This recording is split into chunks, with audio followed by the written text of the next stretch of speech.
So your personal experience, to start with that, you started as a journalist, and then you became a part of Wikileaks. You started to work with them, and Julian Assange, of course. Why did you? I'd started on a secondment to Wikileaks back in 2010 over the Afghan war logs, from where I was working as a journalist elsewhere. And for me, Wikileaks just sort of seemed the perfect fit with regards to its ethics of working for justice through the methods of transparency and people understanding the world that's going on around them, and not just understanding because it's been explained to them by someone, but because they can research and access and interact with the documents themselves. And I found this a very empowering experience to be part of this, and so when I was offered the opportunity to stay, I did. And when was that, when you started That work with was them? towards the end of 2010, just after the And then things started to develop, Yes. really. So for you, as a private person, your life has really changed. You paid a high price for this. Could you describe? You could not be in your own country to take one example. Yeah, there's my lawyers have advised me not to go back to my home in the UK at the moment. There's an open terrorism investigation to do with the Snowden revelations. I'm connected to that after having gotten him asylum. There's a law in the UK that my lawyers believe would be used to stop me and question me, and I would have no right to silence. And for my ethics and source protection, this would cause me large issues and potentially mean I would end up a convicted terrorist. So there's that. There's you live in Berlin. I live in Berlin now. Berlin's a great city, so and the people there are making me feel very welcome. So that's an excellent plus side. But of course, I mean, I miss going home. My friends and family are there. How do you look upon that you risked so much to do this work? The saddest thing for me, actually, about the situation for me in the UK is that I always grew up with a strong ethic of, or strong belief of how important press freedoms were for our country. And I think that they're very slowly being chipped away through actions you can see, like this terrorism act being used against David Miranda, who was doing journalistic work. I mean, the Terrorism Act. And it's being slowly eroded away, and I think so many of the public aren't seeing this properly. I think most people, if you ask someone in the UK, do you believe in press freedoms, of course they would say yes, and they feel this very strongly. But it is being eroded, and I hope that our government can wake up and amend these issues before it's too late. If we take Julian Assange, you've been working very close with him, and he's now, as many people know, he's a prisoner, sort of, at the embassy of Ecuador in London, because he cannot leave at all. Yeah. Could you describe how is he? Well, I haven't seen Julian in person for almost 2 years now. Obviously, we work very closely together and we communicate on a daily basis. He's amazingly strong through it in his ability to keep working and keep going with the work. I mean, just my experience of having spent 1 month in a room at an airport, I actually don't know how he's still coping in one room and physically standing up each day. But I think it is just a testament to his strength that he's able to do that, and we keep publishing. We published actually just last night some documents to do with European Council military action in the Mediterranean against systems to do with refugees. So he's still publishing documents, and you are. Yeah. But there is something recently that you published about CIA as well. Well, yeah, we published some documents specifically from the CIA last year, just right at the very end of last year. This year we've published a searchable Sony archive, TPP. Is there anything where Sweden is involved? Well, the documents we actually published last night actually involve Sweden. Sweden's part of the Council of Europe, and these documents are to do with military action that they have decided to take in the Mediterranean, where refugees are coming from Libya, and to stop these operations, there's military action taking place. which is quite an extraordinary thing for, I would say, generally a community, as I feel that Europe generally is, of accepting refugees, that now our governments, I mean, one of the documents we published is actually from the chiefs of defence from each of the member states and their advice on this operation. So to me it's quite extraordinary that our governments are taking military action against refugees. I had always hoped that we would continue to be home for refugees. Do you have any more details about Sweden in particular in that? Well, the documents are from entities that involve, Sweden are a member of them. So one is this, for example, this one written by the chiefs of defence, so that would include the Swedish chief of defence. It doesn't have in the document specific statements from each member state. It's the document is all of them together, their opinions combined. So Sweden is involved in that. And strongly. How exactly would they use military force to stop the refugees? Do you know anything more about it? They're talking about seizing and destroying vessels with military force. Precisely what military force they're taking in is unclear at the moment. The other interesting thing is that there is no specific stated end of this action. So, I mean, obviously, it's a very volatile region, and hopefully such an action wouldn't escalate. Julian Assange, his situation might change now because the prosecutor, the Swedish prosecutor, Marianne Ny, is now has agreed to go and see him finally. What do you expect from that? Do you know? Well, it's interesting this. I mean, she has come out and said this. Julian and his legal team have immediately responded saying yes. I mean, he's been asking for her to come and do this since 2010. She hasn't actually come yet, so hopefully she does. It will be interesting to see what happens. I mean, my opinion is that he is innocent of these, and I welcome the opportunity for him to be questioned and to be able. This will be the first time when he has been able to put his side forward to this prosecutor. So I'm hopeful that at least if she comes, we're starting to see some due process in this case, which for me has been very sad to see, particularly from the UK side. As a UK citizen, how my government has been abusing our systems of justice. So hopefully this will start to change now, and we'll see a shift, and he will actually get the due process that he has a right to and has been asking for 5 years. If she she will come, and she will ask the questions she needs to ask, and then she will go back and drop the case. Do you think Julian Assange will go to Sweden? Will go to Sweden if she's dropped the case? Well, at the moment, I mean, if once the Swedish case has been dropped, it's important to remember that his asylum is actually with regards to the threat from the United States and the FBI, the large FBI investigation that's going on there. The UK has said that even without the Swedish case, if that's dropped, that they will still arrest him if he leaves the embassy.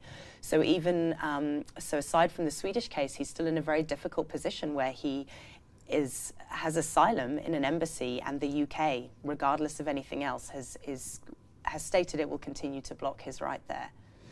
But in January, Sweden's government agreed to examine whether it could issue a guarantee forbidding rendition of any person under the control of the Swedish authority while considered a refugee by a third country. Do you think that would change if that will come through? I mean, it's another question that him and his legal team, Julian and his legal team, have been asking for some time, is a commitment that Sweden wouldn't extradite to the United States. So far, they haven't given that commitment. They could, but they haven't.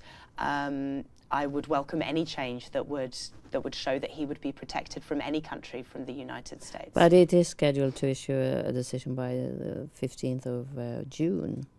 I will cross my fingers for that decision then. Because you say even if the cases, the Swedish cases, the prosecutor would drop the case, what will happen? You know, what about the future? He's in a difficult situation even if she drops the case? Completely. I mean, he still needs asylum because of the United States investigation. He still needs his right to asylum to be upheld by the United Kingdom, who have said they will continue to block it. So I think that once the Swedish case has been dropped, then it really is going to be up to putting pressure on the UK and watching the UK to ensure that they will uphold his rights. I mean, he has a legal right to asylum. If we take Edward Snowden as a case, you were the one that escorted him, sort of, or followed him from Hong Kong to Russia. Yeah, I was part of the team that negotiated ensuring that he would be able to leave Hong Kong safely, applied for asylum for him in a number of countries, which ultimately ended in Russia being the only one to accept. So what do you know about him? I mean, have you contact with him on a daily basis as well? We're still in contact, yes. He's very busy, actually.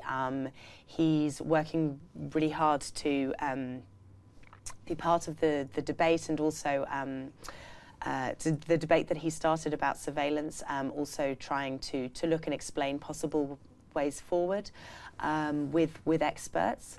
So he's, I think that there's been some great movements that I think are quite vindicating for the actions that he took in the United States. There are some significant changes starting to take place. Hopefully they continue, and hopefully he continues to be safe. There have been discussions about a temporary asylum in Sweden as well. There have, yeah. Do you think that would be a good country for him to come to? I think there are a number of countries that would be a good country. Of course, Sweden would be one, Germany another. I mean, of course, the ideal is he'd be allowed to go back to the United States and receive a fair trial there, if a trial at all, which of course isn't on the cards. It isn't on the cards. At the moment, I don't see the US giving him a fair trial. I mean, if we look at the examples that have been set recently with the way the US treats whistleblowers, Sterling, for example, the New York Times source was just prosecuted recently.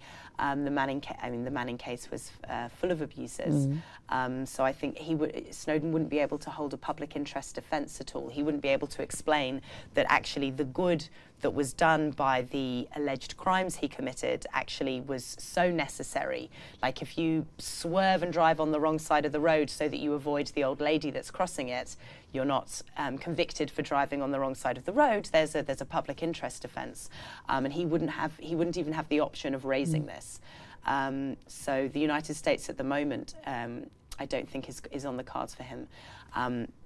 Hopefully Sweden. We did apply to a number of European countries for asylum, and none, certainly at that time, were standing up. It was quite clear at that period how much pressure the United States was exerting on other countries. For example, when the United States were able to get other countries to close their airspace, forcing a president's plane down. I mean, that's an extraordinary state of affairs to stop one man getting asylum. So there was huge amounts of pressure across Europe by the United States. Obviously, time has now passed. You have a new government, so hopefully things can move forward, and maybe there are opportunities there in the future. You described the mental situation or health with Julian Assange. What about Edward Snowden? Kind of the same, really. I suppose they're both very, the way they've been able to do the actions that they have, they're clearly both very strong men. I would imagine the same for Snowden. Of course, he would love to be able to go home. His family and friends can visit, but of course it's not the same as being in your home. His girlfriend is not with him, or? Yeah, I don't know. Have you seen Citizen 4? I like that ending where, they're together but it's not the same as being in your own home, so... but he's remaining strong. I think that it's very good for him to see the actions and be able to be involved in the reactions to his disclosures, and to see that it was clearly the right thing to do, and that some people are taking action. There are a lot of people working for him. I met his father, Lonnie. Yeah. But what do you think? What are the possibilities or the future plans for Snowden? For Snowden. At the moment, he's still safe in Russia. He's got he had a 3-year residency that was granted, so he's still got some time left on that.